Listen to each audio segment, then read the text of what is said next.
Harga saham blue chip di Bursa Efek Indonesia, BI, melanjutkan pelemahan hingga perdagangan Kamis 13 Juni 2024.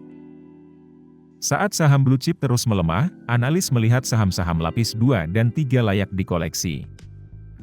Daniel Agustinus, seorang analis Elliott Wave, mengamati dalam goncangan pasar saat ini saham blue chip maupun saham lapis kedua dan ketiga tetap rawan tekanan. Hanya saja, pergerakan saham lapis kedua dan ketiga cenderung lebih stabil ketimbang saham blue chip. Alasannya, saham blue chip lebih rentan terpapar tekanan dari posisi capital outflow investor asing.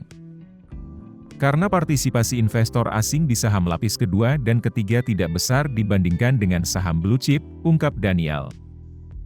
Saham lapis kedua atau middle cap umumnya memiliki market cap antara 500 miliar rupiah, 10 triliun rupiah. Sementara saham lapis ketiga, small cap, di bawah 500 miliar rupiah.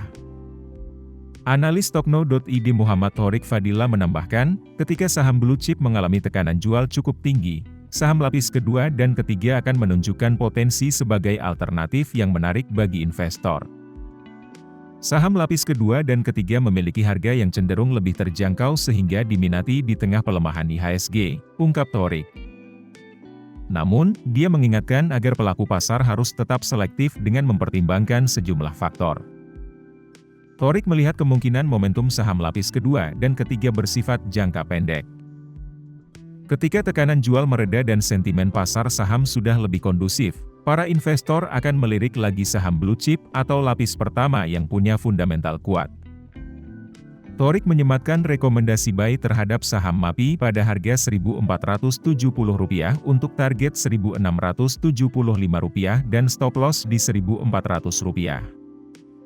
Adapun spekulatif buy tertuju pada saham PT Bank Tabungan Negara, Persero, TBK, BBTN, di area Rp1.230 hingga Rp1.240 dengan target Rp1.295 dan stop loss di Rp1.210 per saham.